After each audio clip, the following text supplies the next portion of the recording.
भंडारा जिल्ह्यात विविध ठिकाणी अवैध दारू आणि जुगार अड्ड्यांवर पोलिसांनी धडक कारवाई केली असता 5 आरोपींच्या ताब्यातून 75,475 रुपयांचा मुद्देमाल जप्त करण्यात आला आहे.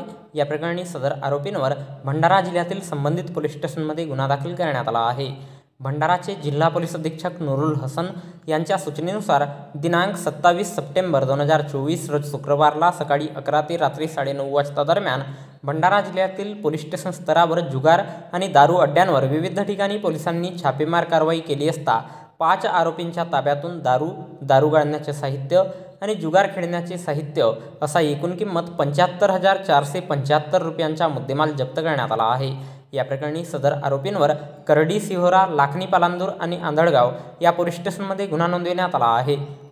सदरची कारवाई पोलीस अधीक्षक नूरुल हसन, अप्पर पोलीस अधीक्षक ईश्वर कातकडे यांच्या मार्गदर्शनात भंडारा जिल्ह्यातील संबंधित पोलीस स्टेशनमधील ठाणेदार आणि अंमलदार यांनी केली आहे. तर याबद्दलची माहिती भंडारा जिल्हा पोलीस दलाच्या वतीने दिनांक 28 सप्टेंबर 2024 रोज शनिवारला एका प्रसिद्धीपत्रकाच्या माध्यमातून देण्यात आली आहे.